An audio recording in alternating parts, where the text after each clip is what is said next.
Hello, I'm Diana Villa. And I'm Ignacio Dominguez. And welcome to CBU TV. With the Thanksgiving season approaching, I made my way out to the community food drive in Hemet to ask them what they need and how COVID has affected them. The community pantry hours range from Monday through Thursday from 9:30 a.m. to 12 p.m. Friday through Sunday, they are closed. They are a strictly volunteer-run organization where they range from 30 to 50 volunteers in a given month. With putting over more than 13 to 1,600 hours a month, they unload trucks and put food baskets together to hand out to clients in cars. Before COVID, families were allowed to come in and pick up their food. People now remain in their cars and don't come into the community pantry to receive supplies because of the exposure of COVID-19. Families sign in through a computer and receive items based on the amount of the family size. Hello, I'm Jim Lineberger, and I'm the Executive Director of the Community Pantry. We are a 55-year-old community food bank, or it's called a food pantry, but we supply emergency food to residents, Hemet, San Jacinto, and some of the surrounding areas since 1965. We normally, for the holidays and Thanksgiving, we do the Thanksgiving baskets for families. At Christmas, we try to do more Thanksgiving, or not Thanksgiving, but turkey and ham baskets, and we do Christmas toys. This year, because of COVID, it's put a lot of restraints on a lot of the pantries out there. We are not doing turkey handouts this year. Morongo, who's been doing that for over 25 years, had to cancel it due to COVID. So chances are for the food baskets for the holidays, we won't have but maybe a handful, 10 or 15, so we're not going to do sign-ups. We do have toys that were donated from the Aldi store here in San Jacinto, so we will be doing hopefully toy handouts for hopefully up to a couple of hundred kids. You know, we're always in need of food. Food will never be something we're never in a need of. And of course, money. Every agency needs that. We just continued with food. Now we do, one thing we're always needing, and we have to end up buying a lot of this. I'm going to say 95% of the food we hand out is donated from stores, charities, churches, different things like that. But we have to buy plastic grocery bags. And we can go through 8,000 to 10,000 bags a month. So I'd like to say that's a big needed item that we would love to have people start donating to us. For food, everybody's eligible. We do not have a requirement or restriction of finances. Anybody and everybody, if they want to come in, we do have a first-time application process, and then every January you have to recertify. We have to make sure that you live in our service area, so it's not a matter of if you're making a lot of money or not. When we get to financial services, rent, utility assistance, then income plays a role, but for food, everybody's welcome. When COVID hit, the pantry suffered when receiving donations and food supplies. The food storage rooms were only at 15% of capacity. They are now receiving more, and the food storage rooms are almost full. Most of the toys donated range from 2-year-olds to 12-year-olds, but they accept all kinds of toy donations. These toys help bring joys to families who cannot afford presents to their children during the holidays. For more information, you may email, call, or visit the website at Valley Community Pantry. Back in September, the search for a new athletic director came to an end, as CBU hired Ron Prettyman, a 33-year veteran at the position. CBU TV's assistant director, Wyatt Mitchison, sat down with Ron to talk about what brought him here and what he plans to do in his time here at CBU. Hello, I'm Wyatt Mitchison, and today we're sitting down with the new CBU Interim Athletic Director, Mr. Ron Prettyman. Ron, how are you today? Fine, Wyatt. Thank you for having me on the show today. Of course. So first off, I really want to get to know what drew you to CBU. You know, I've followed California Baptist for well over 40 years and just watched the growth and the development of this great university, the commitment that has been shown from administrators, starting with Dr. Ellis and Kent Dacus and previous athletics director, Micah Parker. Those guys are all so committed, and they've done such a great job in building this program.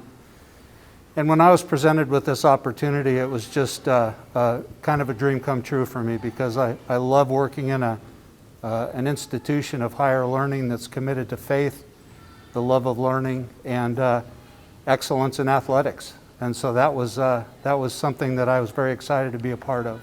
CBU athletics have seen so much success, even before Division I to now even in Division I, competing at an even higher level. what are your plans to even take CBU up another level?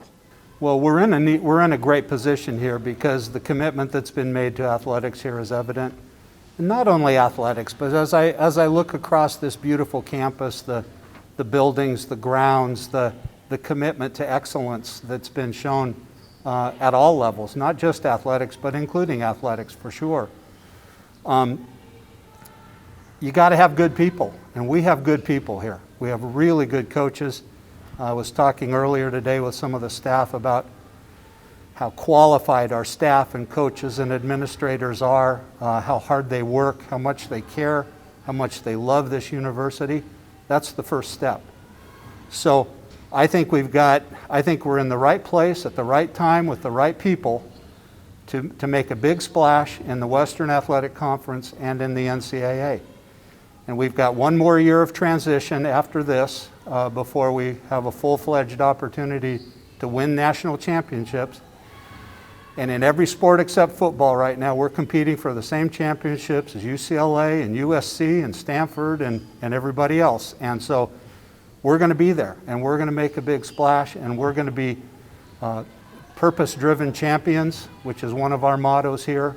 And I really believe that the future is bright for Lancer Athletics. Mr. Prettyman, we're so happy to see you so excited. We're so happy that your fire to be here is more than present and existing.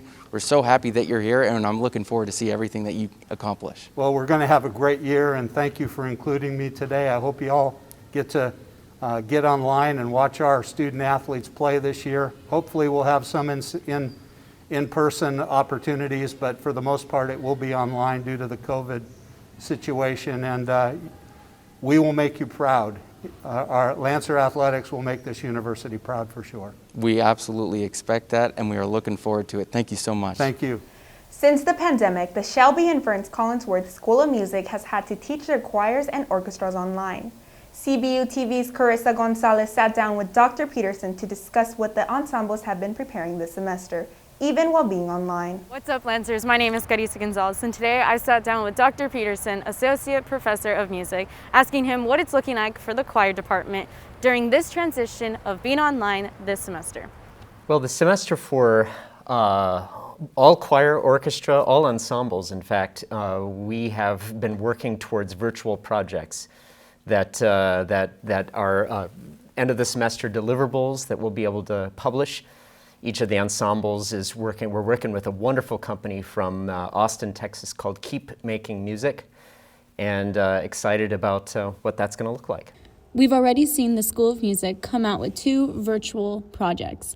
I asked Dr. Peterson, what is the process on how these deliverables are put together? All right, well, each student contributes both audio and video, and then we creatively go through the process of what that might look like as a virtual ensemble, and each student's contribution is then put together in a studio, and then we have some kind of video deliverable that can be consumed through YouTube or different social medias. Every class moving to online all came with challenges, but the School of Musics were a lot more interesting, being used to live performing, singing, and playing all together. I asked Dr. Peterson what are the challenges he faced with choir being online. Well, it's not the same for an individual to sing or play alone as it is when they are part of a community, and so that's in itself is a real challenge. Make sure you guys follow the School of Music on Instagram to check out when these videos are posted. For CBU TV, I'm Carissa Gonzalez. Thanks, Carissa. I can't wait to listen to those projects when they come out. With Thanksgiving fast approaching, CBU TV's Maddie Bartolome took to the streets to ask the Lancers what their favorite part about Thanksgiving is. Aloha Lancers, this is your CBU TV reporter Madison Bartolome. With Thanksgiving right around the corner, I got the opportunity to talk with a couple Lancers about what they are thankful for this holiday season. Let's check it out. With Thanksgiving right around the corner, what are you most thankful for? Definitely most thankful for my parents, just because they've supported me through everything that I've done. I'll definitely have to say my family and friends, just all the people who are close with me and keep me company. Well, I'm definitely thankful for my fiance and the fact that by Thanksgiving we'll only have like 3 weeks till our wedding. So definitely going to be excited for that this year. I'm thankful just for all the ways that God has provided for me this year. Earlier this year, I didn't have a place to live. I was living on someone's couch. So now I actually have my own room and a bed, and things have just been working out really good. So God's been providing. At Thanksgiving dinner, what is your favorite dish? I gotta say, turkey with gravy on it. So this might sound weird to Californians, but Cajuns, for Thanksgiving we had jambalaya. So jambalaya is definitely my favorite, but for the more traditional American style, I like stuffing. My mom makes really good ham in the oven, so I always look forward to that each year. Yeah, my mom makes really good mashed potatoes, so I really like those. Honestly, it's pretty hard, but it's probably mashed potatoes and gravy, just because it's really bomb. Well, that's all I have for you, Lancers. Remember to stay safe during this holiday season, but also spend time with your loved ones. For CBU TV, this is Madison Bartolome. As we've seen throughout this episode, COVID-19 has still clearly had its impact on not only CBU, but everything in the world.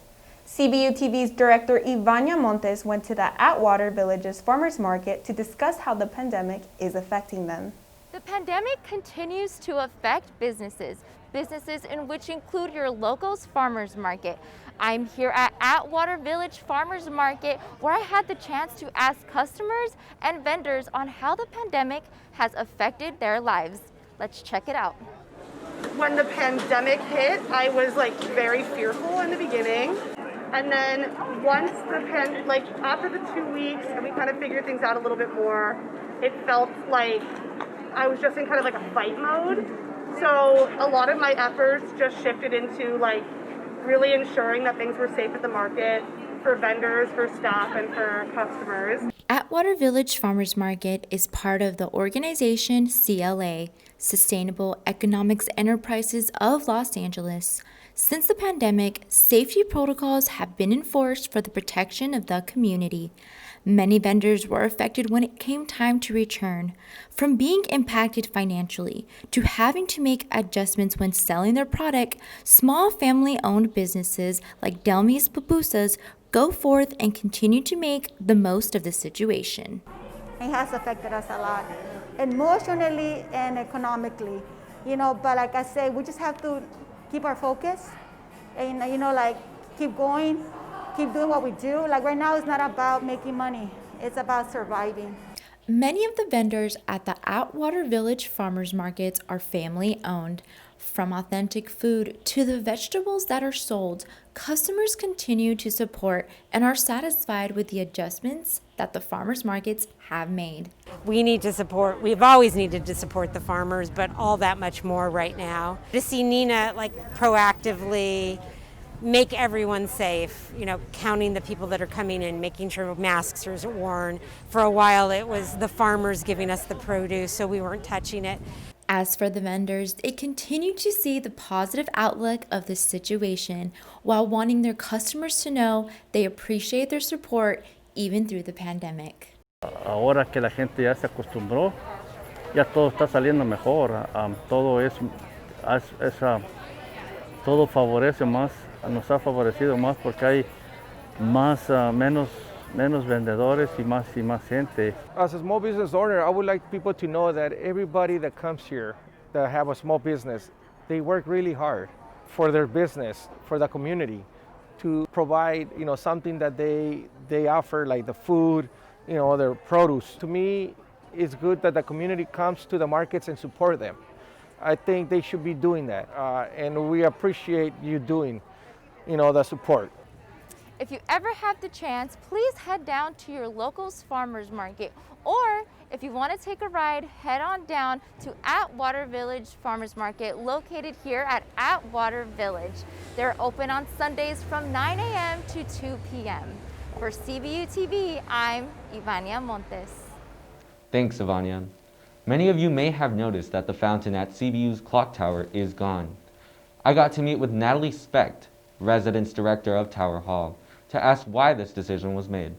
So Part of the decision in removing the fountain was there are kind of two components to it. The first part is there was continual maintenance issues with the fountain. It was put in a long time ago and really just needed updated in general.